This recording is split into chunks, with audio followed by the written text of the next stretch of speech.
Today we're going to study stochastic processes, and among them, one type of it, so discrete time. We'll focus on discrete time, and I'll talk about what it is right now. So a stochastic process is a collection of random variables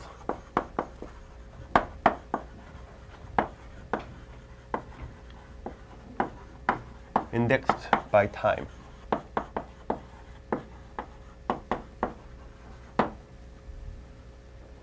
A very simple definition. So we have either, start from 0, random variables like this, or we have random variables given like this. So time variable can be discrete or it can be continuous. These ones we'll call discrete time stochastic processes, and these ones continuous time. Okay. So for example, discrete time random variable can be something like and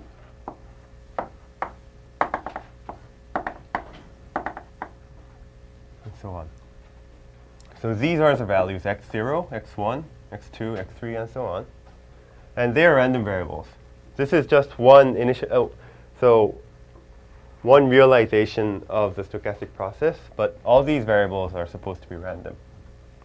And then a continuous time random variable, continuous time stochastic process can be something like that. And it doesn't have to be continuous. So it can jump, and it can jump, and so on. And all these values are random values. Okay? So that's just a very informal description. And a different point of view, which is slightly preferred when you want to do some math with it, is that different alternative definition.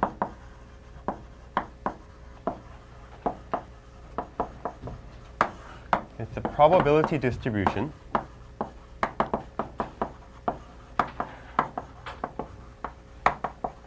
over passes,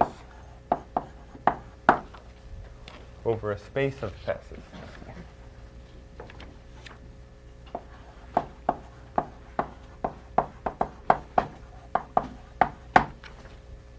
So you have a bunch of possible passes that you can take, and you're given some probability distribution over it. And then that will be one realization, another realization will look something different, and so on.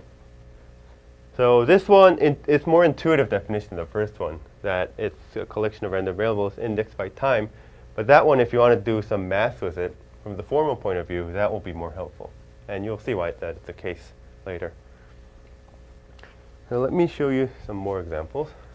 So for example, to describe one stochastic process, this is one way to describe stochastic process. T with, let me show you 3 stochastic processes. So number 1, ft equals t, and this with probability 1. Number 2, ft is equal to t for all t, with probability half, or ft is equal to minus t for all t, with probability half. And the third one is for each t, ft is equal to t or minus t with probability half.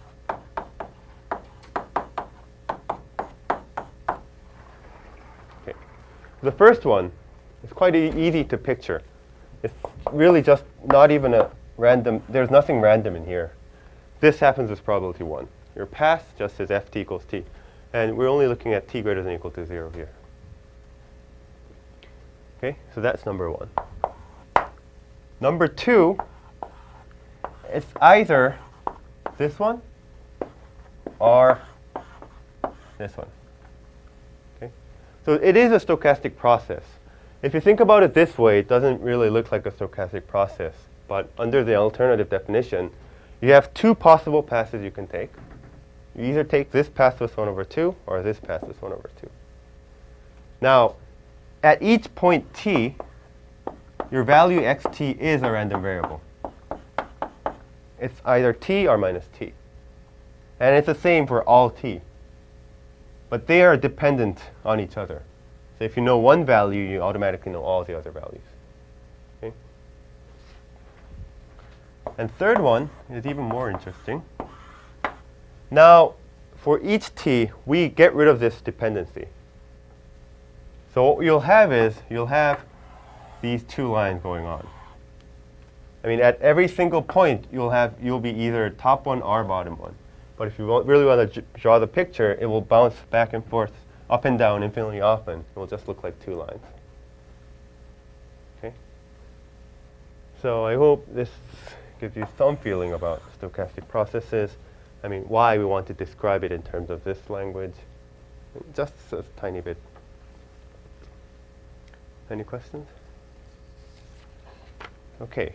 So when you look at a process, when you use stochastic process to model a real life something going on, like a stock price, usually what happens is you stand at time t. And you know all the values on the past, no. And in the future, you don't know. But you want to know something about it. You want to have some intelligent conclusion, intelligent information about the future based on the past. Okay? For this stochastic process, it's easy. No matter where you stand at, you exactly know what's going to happen in the future. For this one, it's also the same. Even though it's random, once you know what happened at some point, you know it has to be this distribution, this line if it's here, and this line if it's there. But that one is slightly different. No matter what you know about the past, even if you know all the values in the past, what happened, it doesn't give any information at all about the future. Well, it's not true if I say any information at all. We know that each value has to be t or minus t. We just don't know what it is. Okay? So when you're given a stochastic process and you're standing at some time, your future, you don't know what the future is, but most of the times you have at least some level of control given by the probability distribution. Here it was, you can really determine the line. Here, because the probability distribution at each point only gives t or minus t, you know that each of them will be at least one of the points, but you don't know more than that. Okay? So the study of stochastic processes is basically you look at the given probability distribution and you want to say something intelligent about the future as t goes on. So there are three types of questions that we mainly study here. So first type is, what are the dependencies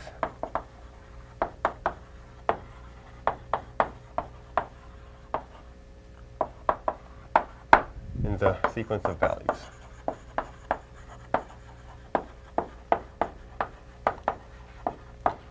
For example, if you know the price of a stock on all past dates up to today, can you say anything intelligent about the future stock prices? Okay? Those type of questions. And B is, what is a long-term behavior of the sequence? So think about the law of large numbers that we talked about last time. Our central limit theorem.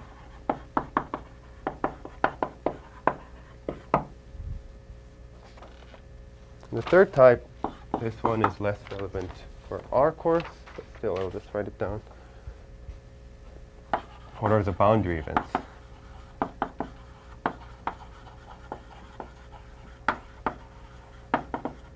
How often will something extreme happen? Like, how often will a stock price drop by more than 10% for consecutive, 5 days? Like these kind of events. How often will that happen? Yeah. And for a different example, like if you model a call center and you want to know over a period of times the probability that at least 90% of the phones are idle, or those kind of things.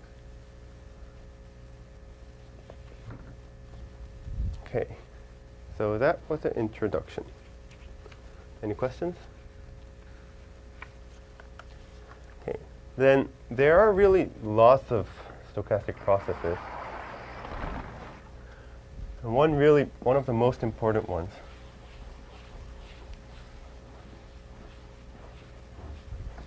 is the simple random walk.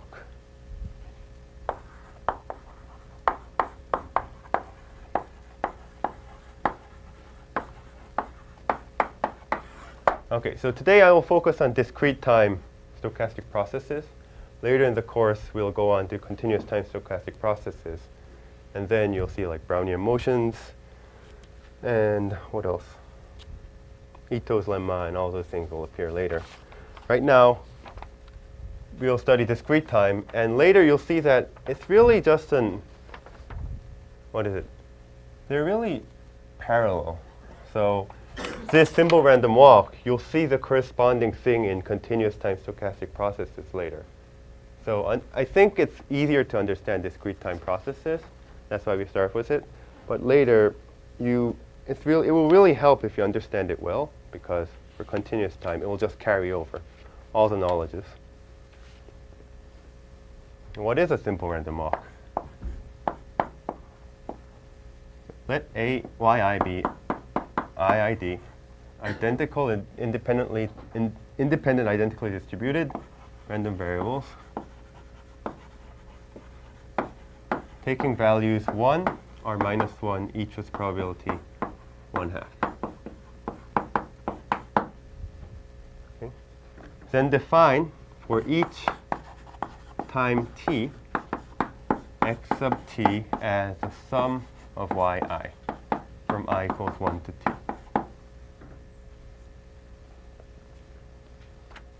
Then the sequence of random variables, and x0 is equal to 0, x0, x1, x2, and so on, is called a one-dimensional simple random walk, but I'll just refer to it as simple random walk or random walk. So this is the definition. Is called simple random walk. Okay.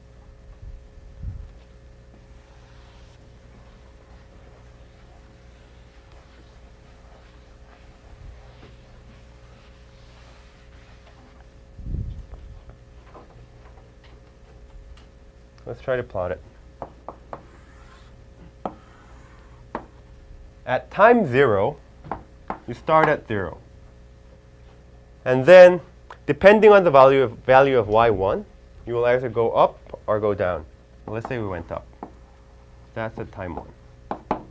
Then at time 2, depending on your value of y2, you will either go up one step from here or go down one step from there. So let's say we went up again, down, up, something like that. And it continues. Another way to look at it, the reason we call it a random walk is if you just plot your values of xt over time on line, then you start at 0, you go to right. So you go to right, right, left, right, right, left, left, left, left. So the trajectory is like a walk you take on this line, but it's random. At each time you go to the right or left, right or left, right or left. So that was 2 representations. One is, this picture looks a little bit more clear. Here, I just lost everything I drew. Something like that. The trajectory. Okay. So from what we learned last time, we can already say something intelligent about the simple random walk. For example, if you apply central limit theorem to the sequence, what is the information you get? So over a long time, let's say t is like way far away, like a huge number, very large number.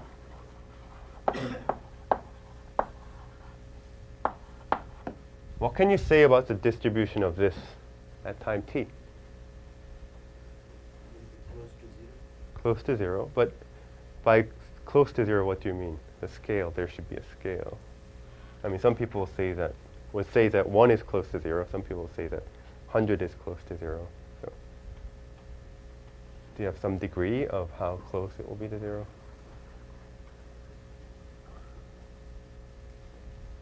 Anybody? Sorry? Variance will be small. About how much will the variance be? 1 over n. 1 over n. 1 over n? 1 over t?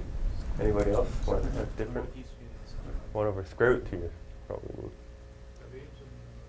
Oh, you're right. Sorry. Variance will be 1 over t. Yeah. And standard deviation will be 1 over square root t.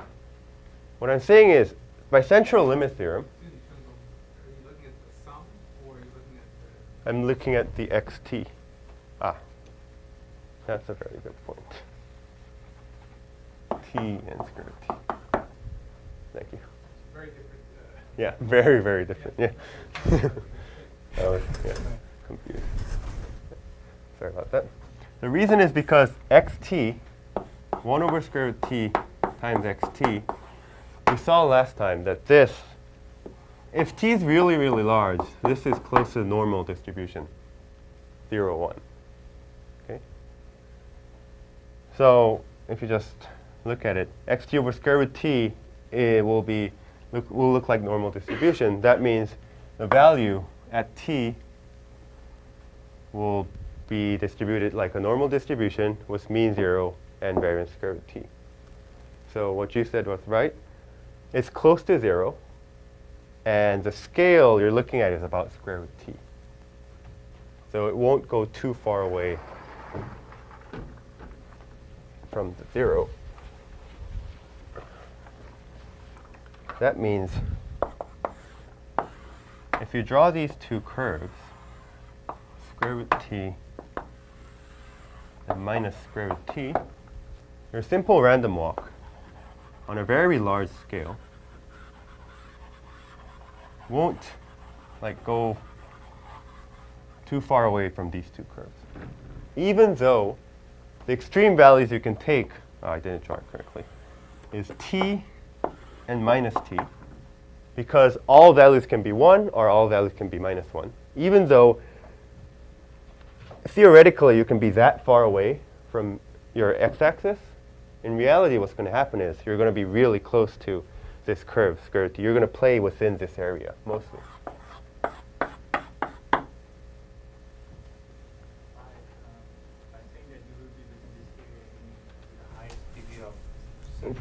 So yeah, that was a very vague statement. It will be, you won't deviate too much. So if you take 100 square root t, you'll be inside this interval like 90% of the time. Yeah.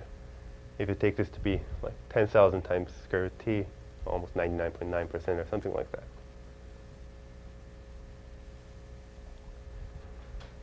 Okay, and there's even a theorem saying you will hit these two lines infinitely often. Okay. So if you go over time a very long period, for a very, very long time, you live long enough, then even if you go down here, I mean, even in this picture, you might think, okay, in some cases, it might be the case that you always play in the negative region. But there's a theorem saying that that's not the case. With probability 1, if you go to infinity, you will cross this line infinitely often. And in fact, you will meet these two lines infinitely often. Okay. So those are some interesting things about simple random walk. Really, there are a lot more interesting things, but I'm just giving an overview in this course. So, unfortunately, I can't talk about all of these fun stuff. But let me still try to show you some properties and one nice computation on it. So, position. So some properties of random walk. First, expectation of xk is equal to 0. That's really easy to prove. Second important property is called independent increment.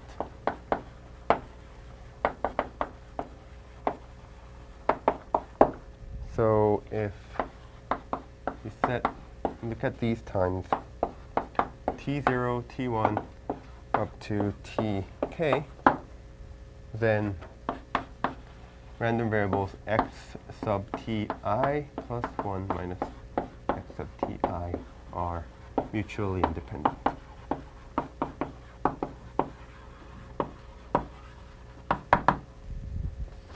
So what this says is, if you look at what happens from time 1 to 10, that is irrelevant to what happens from 20 to 30. And that can easily be shown by the definition. I won't do that, but try to do it as an exercise. Third one is called stationary, so that's a property. That means for all h greater than or equal to 0 and t greater than or equal to 0, h actually equal to 1, the distribution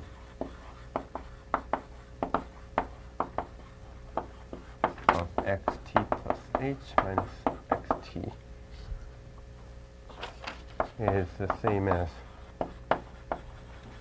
the distribution of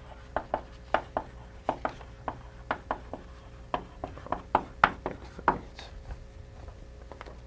And again, this easily follows from the definition. What it says is, if you look at the same amount of time, then what happens inside this interval is irrelevant of your starting point. The distribution is the same. And moreover, from first part, if these intervals do not overlap, they're independent. So those are the two properties that we're talking here. And you'll see these properties appearing again and again because these stochastic processes having these properties are really good in some sense. They are fundamental stochastic processes. And simple random walk is like the fundamental stochastic process.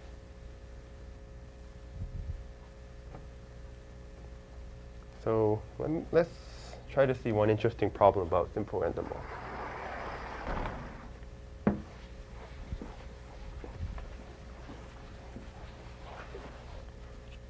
So example. You play a game. It's like a coin toss game. I play with, let's say, Peter.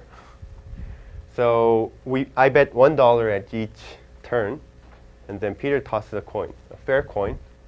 It's either head or tail. If it's head, he wins. He wins the $1. If it's tail, I win. I win $1. So from my point of view, in this coin toss game, at each turn, my balance goes up by 1 or down by $1. And now, let's say I started from $0 balance, even though that's not possible. Then my balance will exactly follow the simple random walk, assuming that the coin is fairly, so it's a fair coin, 50-50 chance. Then my balance is a simple random walk. And then I say the following. You know what? I'm going to play. I want to make money. So I'm going to play until I win $100 or I lose $100. So let's say I play until I win $100 or lose $100. What is the probability that I will stop after winning $100?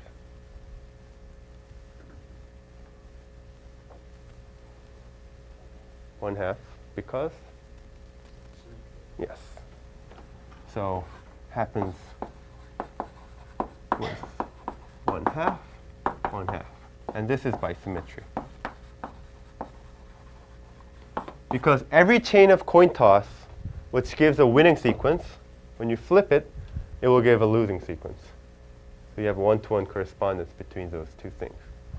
Okay, that was good.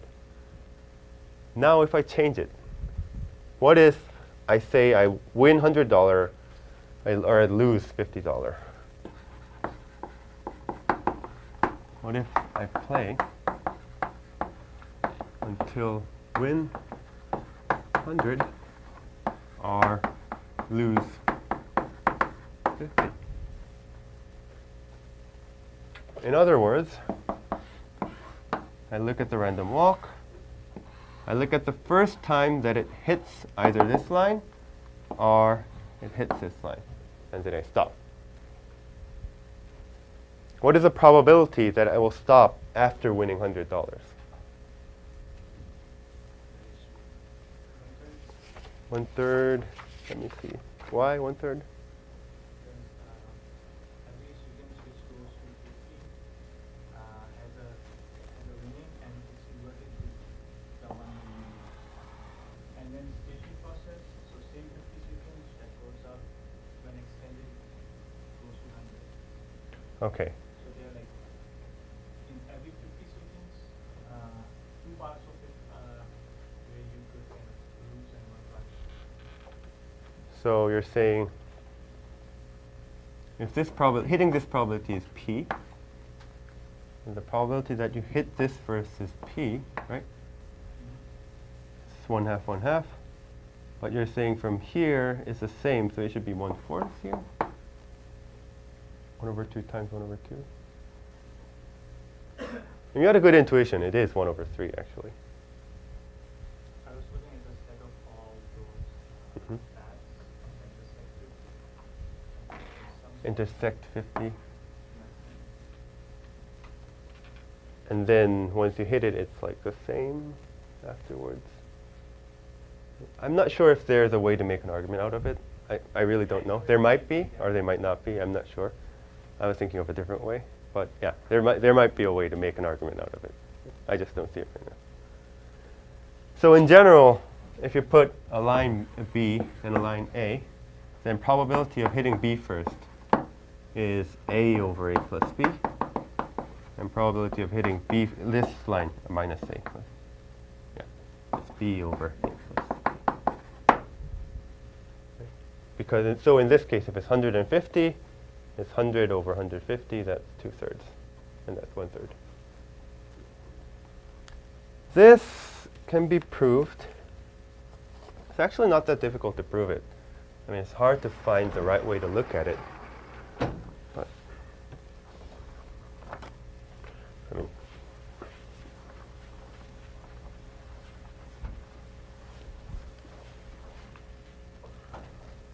okay.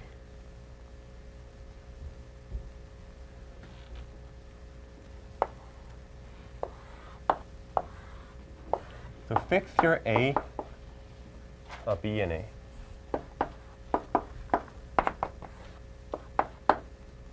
And for each K,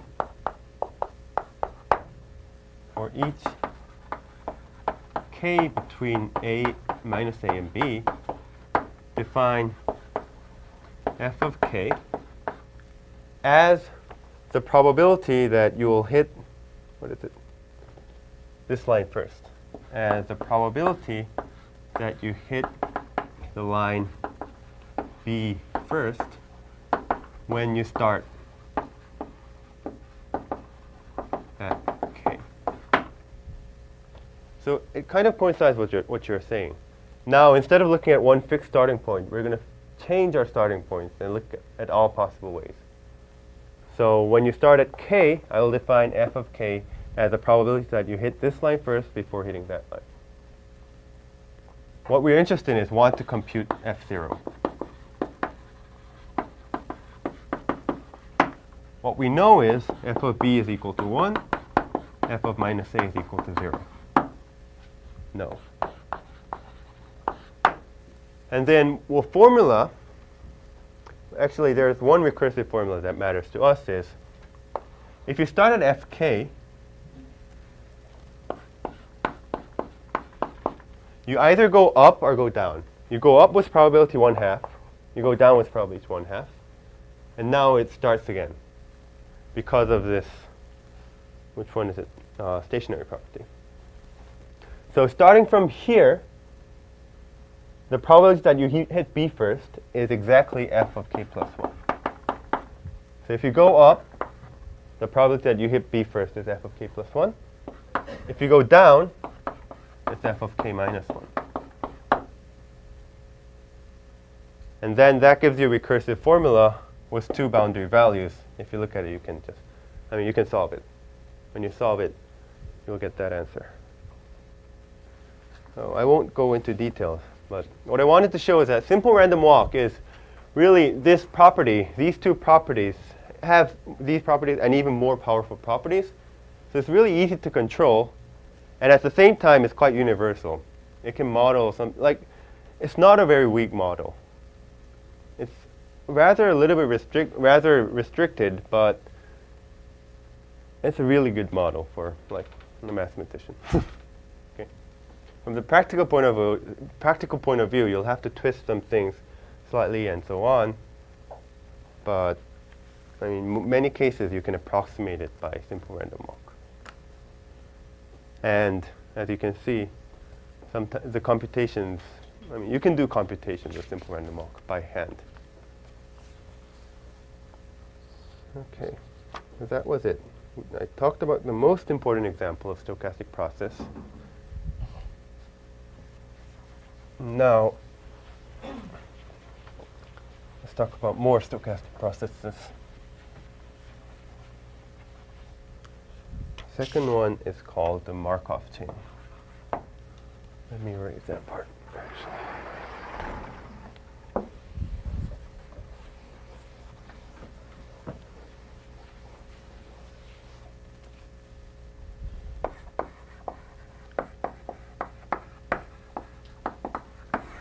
So Markov chain, unlike the simple random walk, is not a single stochastic process. It's a collection of, it's a stochastic process is called a Markov chain if it has some property. And what we want to capture in Markov chain is the following statement. So these are a collection of stochastic processes having the property that whose effect of the past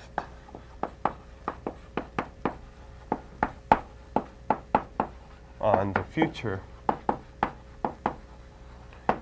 is summarized only by the current state.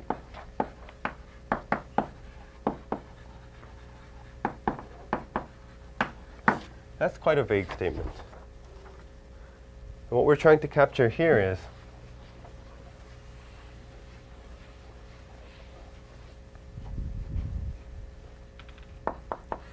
now, look at some generic stochastic process at time t. You know all the history up to time t. You want to say something about the future. Then, if it's a Markov chain, what it's saying is you don't even have to know all about this. This part is really irrelevant. Okay. What matters is the value at this last point, last time. If it's a Markov chain, you don't have to know all this history. All you have to know is this single value, and all the effect of the past on the future is contained in this value. No, nothing else matters. Of course, this is a very special type of stochastic process.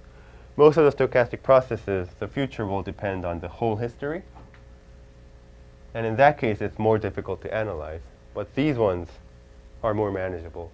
And still, lots of interesting things turn out to be Markov chains. So if you look at simple random walk, it is a Markov chain. Right? So simple random walk. Let's say you went like that. Then what happens after time t really just depends on how high this point is at. What happened before doesn't matter at all. because we're just having new coin tosses every time. But this value can affect the future because that's where you're going to start your process from. Like, that's where you're starting your process. So that is a Markov chain. This part is irrelevant. Only the value matters. So let me define it a little bit more formally. So more formally.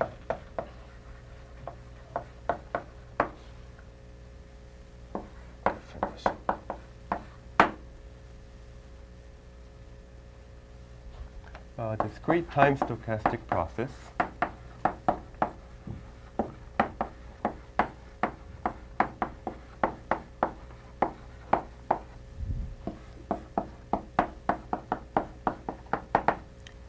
is a Markov chain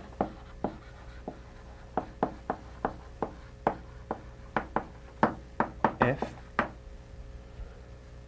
the probability that x at some time t plus 1 is equal to something, some value. Given the whole history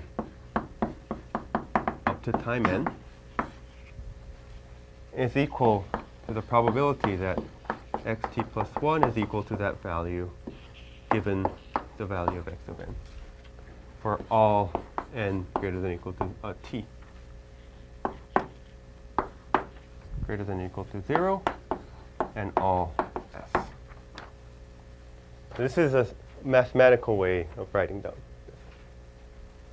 The value at xt plus 1 given all the values up to time t is the same as the value at time t plus 1, the probability of it, given only the last value.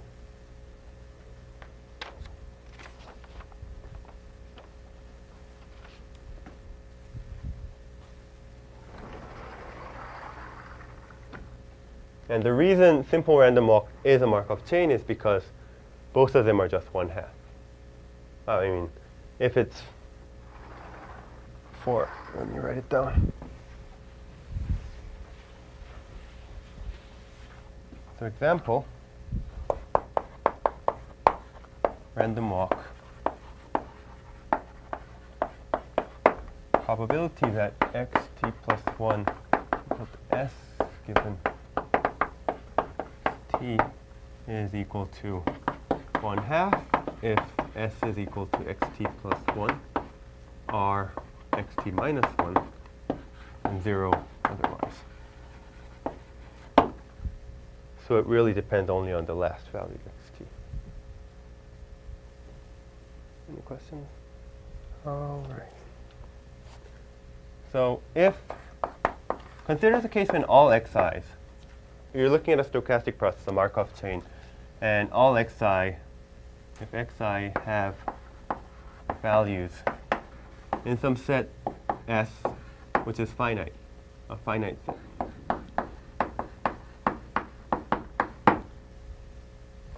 In that case, it's really easy to describe Markov chains. Okay? So now denote the probability ij as a probability that if at time t you are at I, the probability that you jump to j at time t plus 1.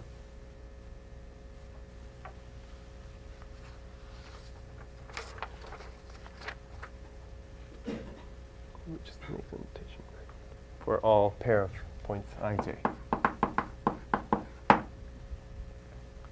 I mean, it's a finite set, so I might just as well call it the integer set from 1 to m, just to make the notation easier. Then, first of all, if you sum over all j in S, Pij, that is equal to 1. Because if you start at I, you'll have to jump to somewhere in your next step. So if you sum over all possible states you can have, you have to sum up to 1. And really, a very interesting thing is this matrix called the transition probability matrix.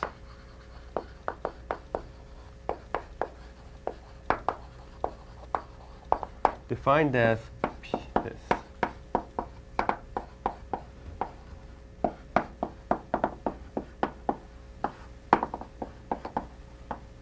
So you put Pij at ith row in jth column.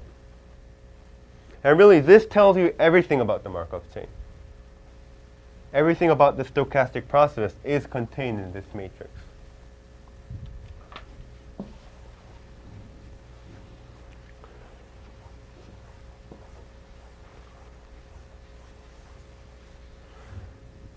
That's because the future state only depends on the current state.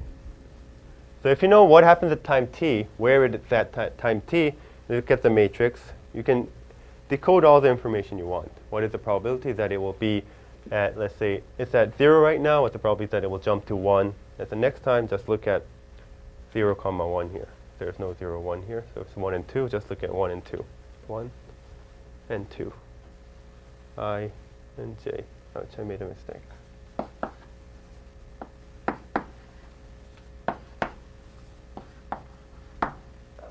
That should be the right one. Not only that, that's the one step. So what happens in one, it describes what happens in a single step, the probability that you jump from I to j. But using that, you can also model what's the probability that you jump from I to j in 2 steps. So let's define q sub ij as probability that x at time t plus 2 is equal to j, given that x at time t is equal to I. Then the matrix defined in this way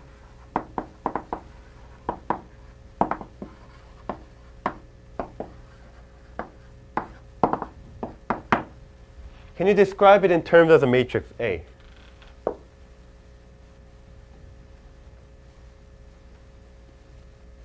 Anybody? Multiplication. Very good. It's A square.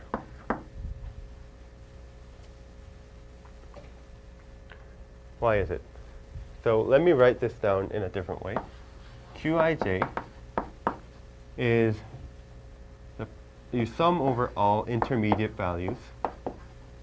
The probability that you jump from I to k first, and then the probability that you jump from k to j.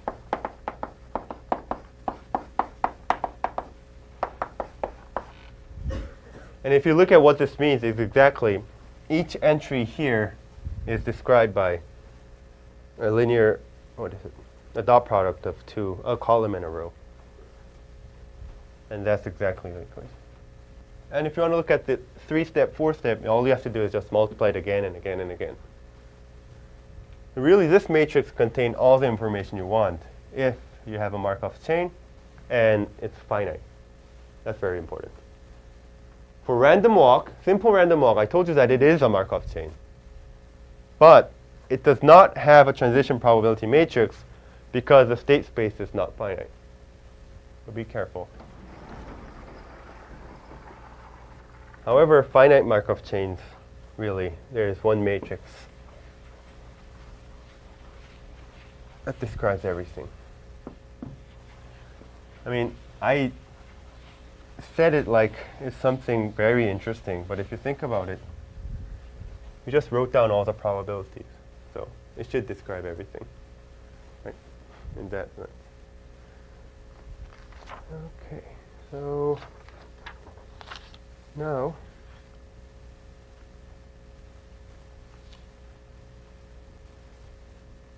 so an example.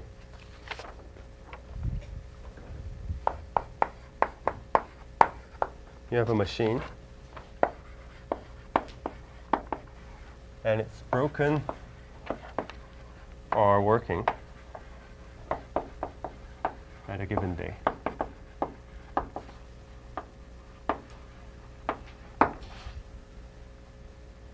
That's a silly example. So if it's working today, working tomorrow, broken with probability 0.01, working with probability 0.99. If it's broken, the probability that it's repaired on the next day is 0.8, and it's broken is 0.2.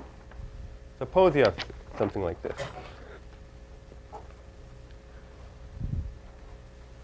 This is an example of a Markov chain used in like engineering application. So many cases, the reason I call S is also called, in this case, S is also called a sample state space, actually. And the reason is because many cases, what you're modeling is these kind of states of some system, like broken or working, rainy, sunny, cloudy, this weather, and all these things that you model represent states a lot of time. So you call it state set as well. So that's an example. And let's see what happens for this matrix. So you have two states, working and broken. So if it's working to working is 0.99, working to broken is 0.01, broken to working is 0.8, broken to broken is 0.2.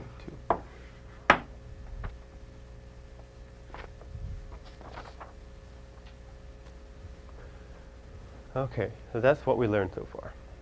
And the question, what happens if you start from some state, let's say it was working today,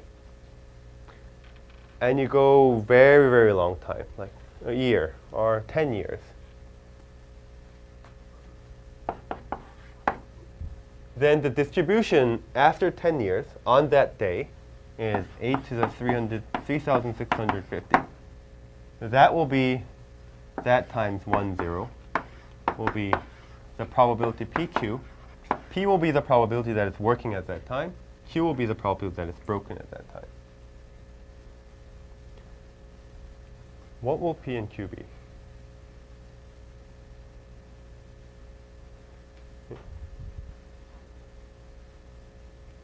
What will P and Q be? That's the question that we're trying to ask now.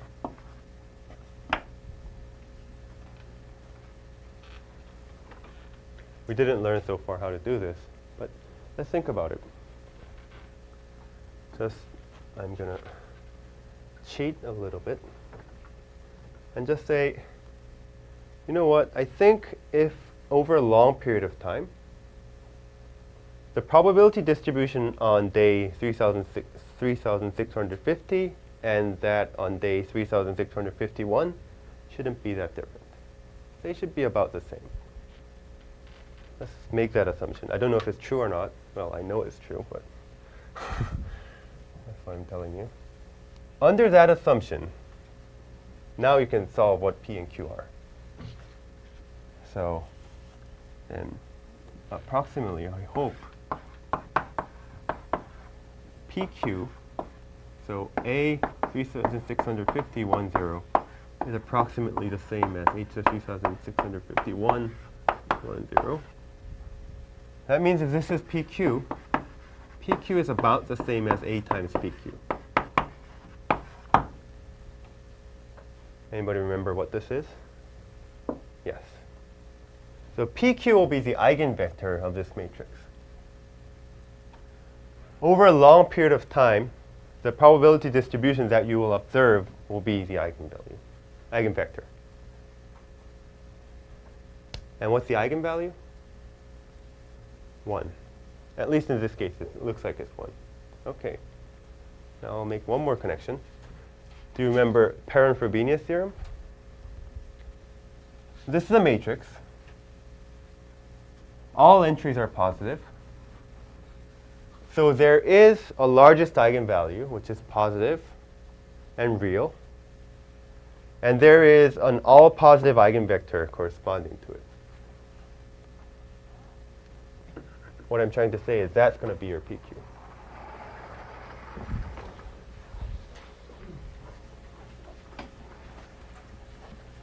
But let me not jump to the conclusion yet. So anyways.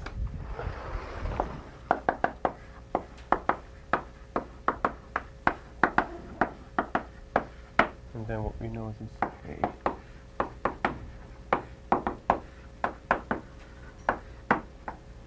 And one more thing we know is by Frobenius, there exists an eigenvalue, largest one, lambda greater than 0, and eigenvector v1, v2, where v1, v2 are positive. Moreover, lambda had multiplicity 1. I'll get back to it later. So let's write this down.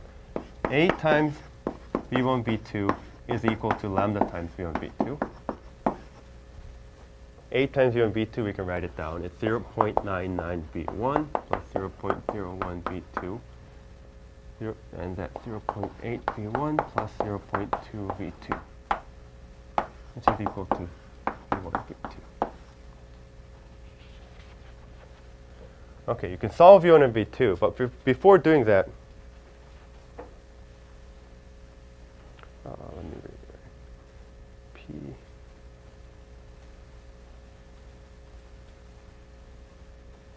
Sorry about that. This is flipped.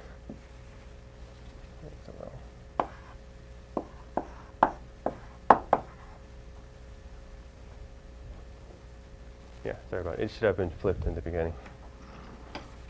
That's right. Okay. So sum these two values,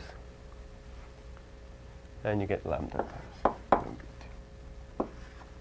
On the left, what you get is v1 plus v2. So sum two coordinates. On the left, you get v1 plus v2. On the right, you get lambda times v1 plus v2. That means your lambda is equal to 1.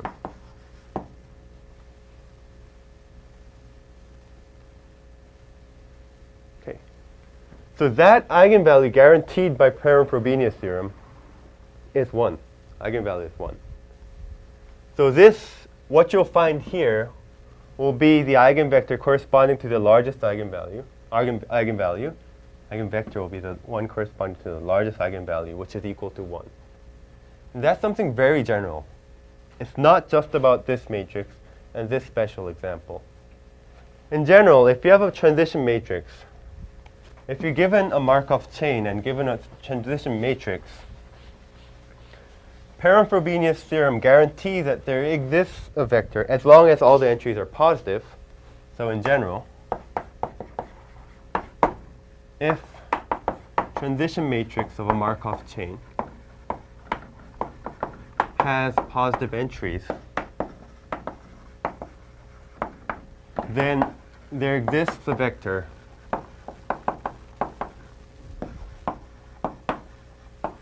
pi 1 up to pi m such that, I'll just call it phi. A phi is equal to v. And that will be the long-term behavior, as explained. Over a long term, if it converges to some state, it has to satisfy that. And by Perron-Frobenius theorem, we know that there is a vector satisfying it. So if it converges, it will converge to that. And what it's saying is, if all the entries are positive, then it converges, and there is such a state. We know the long-term behavior of the system.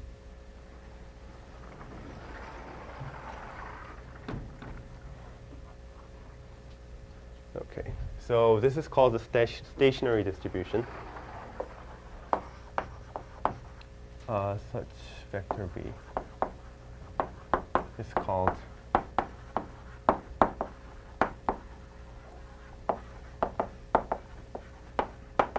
okay, it's not really right to say that a vector is stationary distribution, but if I give this distribution to the state space, what I mean is consider probability distribution over S such that probability is, so it's a random variable x. X is equal to I is equal to pi I. If you start from this distribution, in the next step, you'll have the exact same distribution. That's what I'm trying to say here. That's called a stationary distribution.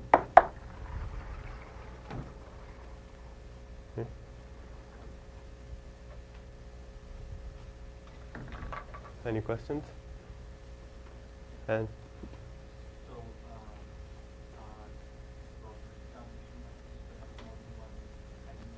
and there are more variables. yes, very good question. But yeah. Yeah, but Perrin-Frobenius theorem says there is exactly one eigenvector corresponding to the largest eigenvector, eigenvalue. And that turns out to be 1. The largest eigenvalue turns out to be 1. So there will be a unique stationary distribution if all the entries are positive.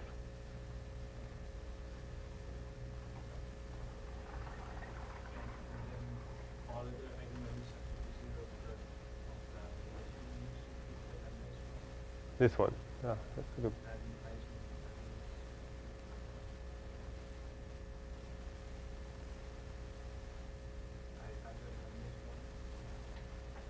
implies Maybe. That's a good point. Let me think.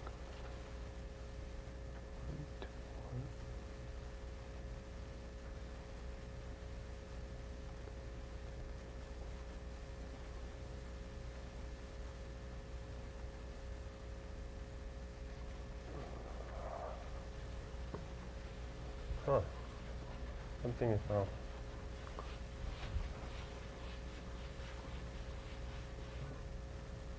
Okay, can anybody help me? This part looks questionable. Just to comment on your question, that topic is covered in portions of the stochastic process, which one you may have already had here, but the other eigenvalues in the matrix are smaller than 1. Right. And so when you take products of the transition probability matrix, those eigenvalues that are smaller than 1 scale after repeated multiplication to 0. So, in the limit they're 0, but until you get to the limit, you still have them. But essentially that kind of behavior is transitionary behavior that dissipates. But the behavior corresponding to the stationary distribution persists. But as you mentioned, this argument seems to be giving that all lambda has to be 1, right? Is that your point? You're right. I don't see what the problem is right now. I'll think about it later. I don't want to waste my time on trying to find what's wrong. But the conclusion is right. There will be a unique one, and so on. So let me make a note here.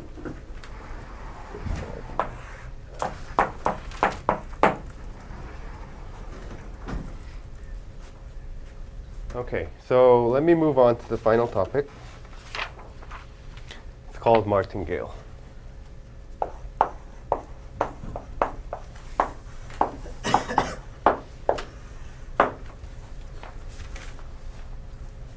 Okay, and it's another collection of stochastic processes. And what we're trying to model here is, we're trying to model a fair game. Stochastic processes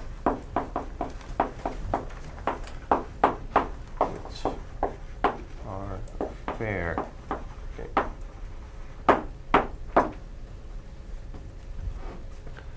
And formally what I mean is a stochastic process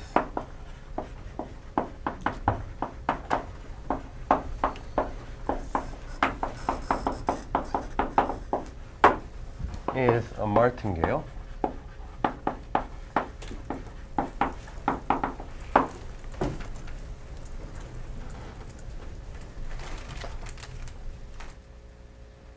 if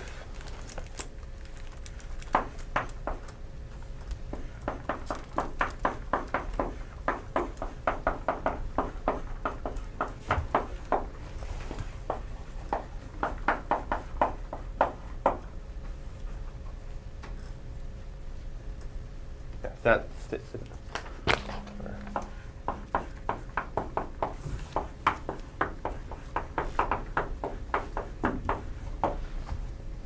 that. Let me iterate it. So what we have here is, at time t, if you look at what's going to happen at time t plus 1, take the expectation then it has to be exactly equal to the value at xt. So you have this stochastic process, and at time t you are at xt. At time t plus 1, lots of things can happen. You might go to this point, or so on. But the probability distribution is designed so that the expected value over all these points are exactly equal to the value at xt. Okay, so it's kind of centered at xt. Centered mean in the probabilistic sense, not just the expectation is equal to that. So if your value at time t was something else, your values at xt plus 1, at time t plus 1 will be centered at this value instead of that value. And the reason I'm saying it models a fair game is because in expectation, you don't, if this is like your balance, in expectation, if this is like a balance over some game, in expectation, you're not supposed to win any money at all. And I will later tell you more about that.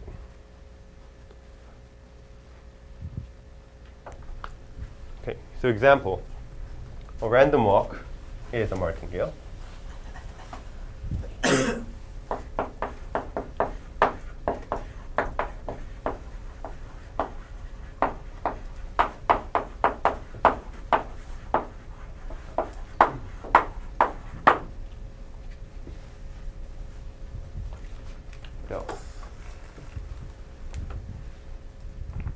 Okay, second one. Now let's say you're at a casino and you're playing roulette. Balance of a roulette player is not a martingale.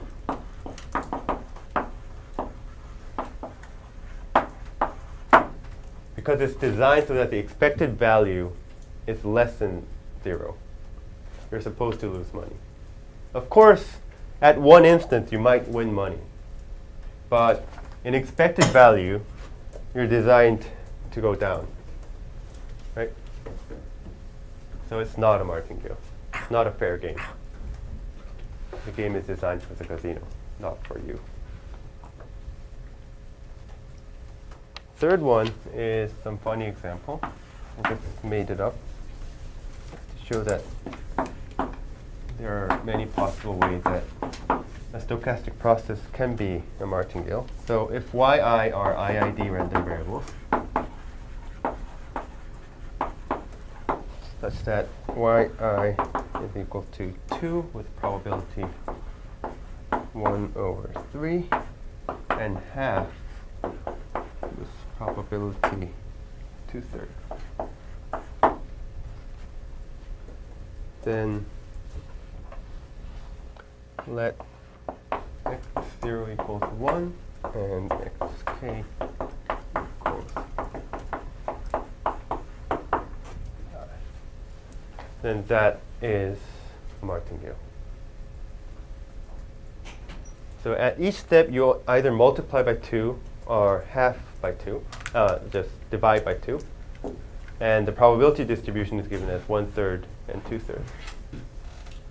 Then xk is a martingale. The reason is just you can compute the expected value.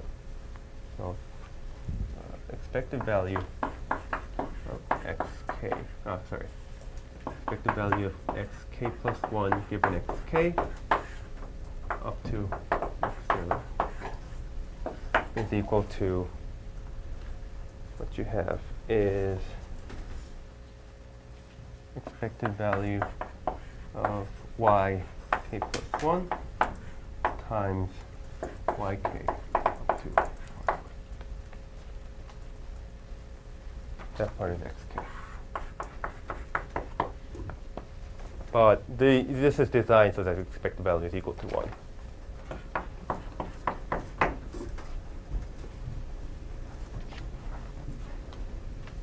So it's a martingale.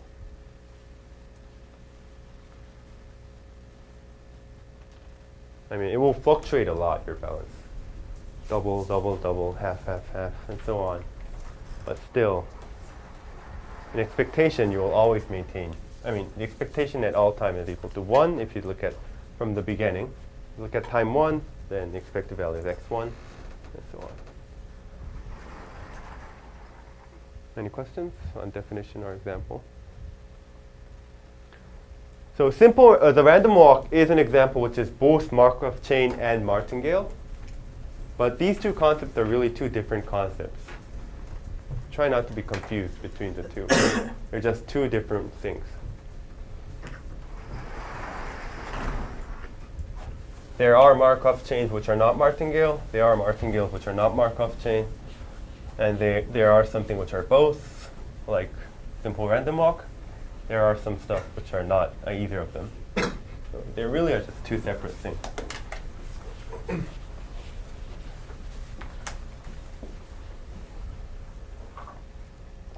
And let me conclude with one interesting theorem about martingales. And it really enforces your intuition that, at least the intuition of the definition, that martingale is a fair game. It's called optional stopping theorem.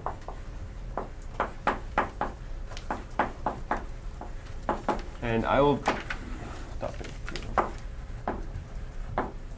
I'll write it down more formally later, but what it says is, the message is this. If you play a martingale game, if it's a game you play and it's your balance, no matter what strategy you use, your expected value cannot be positive or negative. Even if you try to lose money so hard, you won't be able to do that.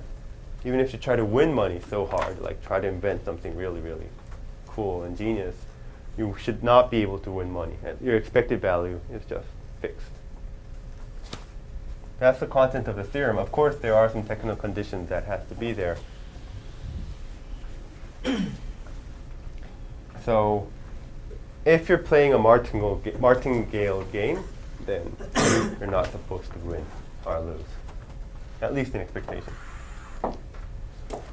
Okay, so before stating the theorem, I have to define what a stopping time is.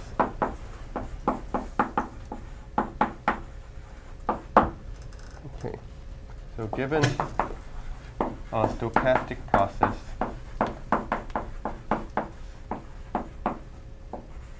x0, so on, a non-negative integer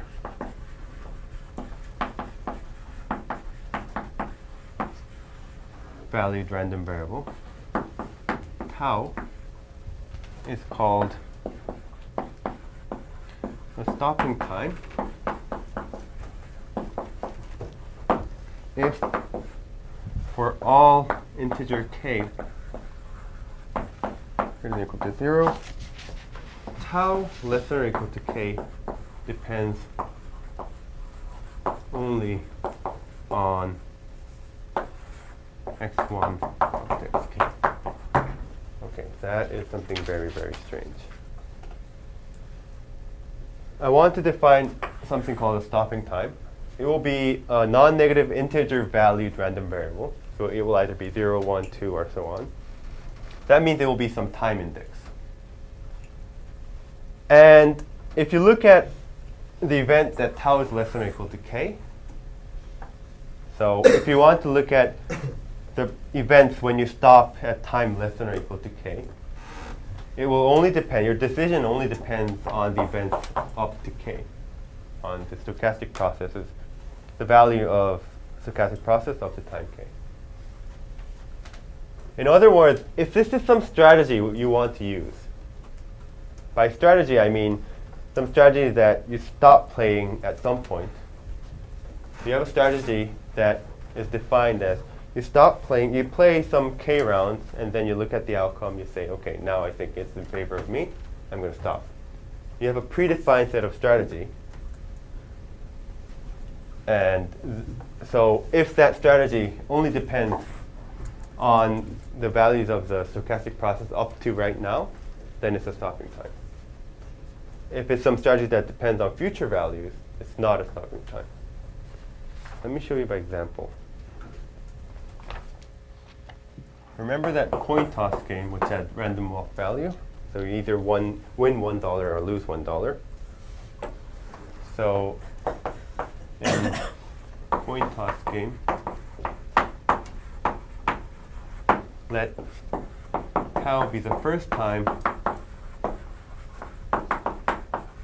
at which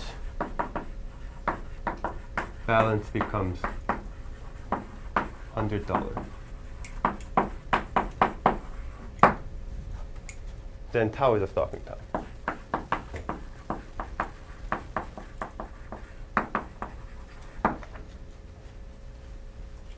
Or you stop at either $100 or negative $50. That's still a stopping time. Remember that we discussed about it? That we look at our balance, we stop at either at the time when we win $100 or lose $50. That is a stopping time. But I think it's better to tell you what is not a stopping time, an example. That will help, really. So let tau, in the same game, let tau be the time of first peak. By peak, I mean the time when you go down. So that will be your tau. So the first time when you start to go down, you're going to stop. That's not a stopping time. Okay? Not stopping time.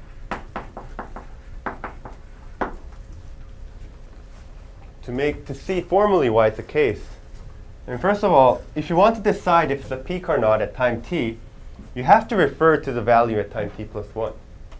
If you're just looking at values up to time t, you don't know if it's going to be a peak or if it's going to continue.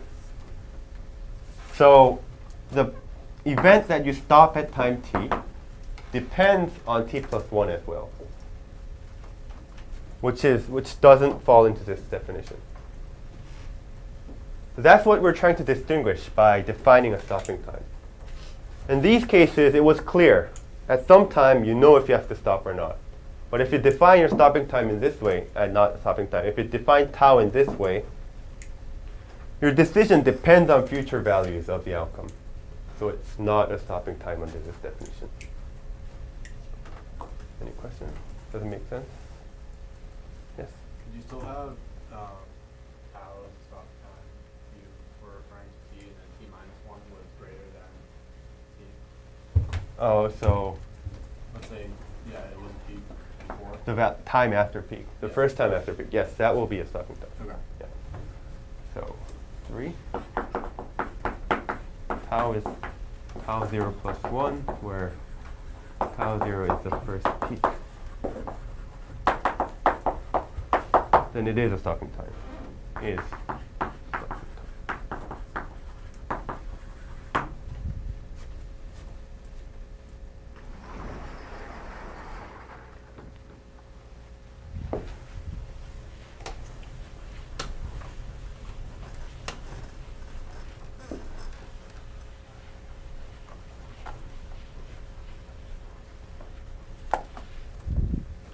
Okay, so the optional stopping theorem that I promised says the following. Suppose we have a martingale. And tau is a stopping time. And further suppose that, furthermore, there exists a constant t such that tau is less or equal to t always. So you have some strategy, which is a finite strategy. You can't go on forever. You have some bound on the time, and your stopping time always ends before that time. In that case, then expectation of your value at the stopping time, when you stopped your balance, if that's what it's modeling, is always equal to the balance at the beginning. So no matter what strategy you use, if you are a mortal being, then you cannot win. That's the content of this theory. So I wanted to prove it, but I'll not because I think I'm running out of time. But let me show you one very interesting corollary of this. Apply to that number 1. Okay, so number 1 is a stopping time. It's not clear that there is a bounded time where you always stop before that time, but this theorem does apply to that case. So I'll just forget about the technical issue. So corollary, it applies, not immediately, but it does apply to the first case, case 1 given above. And then what it says is, expectation of x tau is equal to 0. But expectation of x tau is x at tau is either 100 or negative 50. Because you're always going to stop at the first time where you either hit $100 or minus $50. So this is 100 times some probability plus 1 minus p times minus 50. There's some probability that you stop at 100. With all the rest, you're going to stop at minus 50. You know it's set it's equal to 0. What it gives is, I hope it gives me the right thing I'm thinking about. P 100, yes. It's 150p minus 50 equals 0. P is 1/3. And that, if you remember, that was exactly the computation we got. Okay.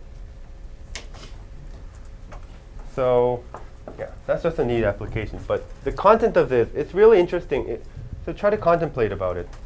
Something very philosophically. If something can be modeled using martingale perfectly, if it really fits into the mathematical formulation of a martingale, then you're not supposed to win. So that's it for today. And next week, Peter will give wonderful lectures. See you next week.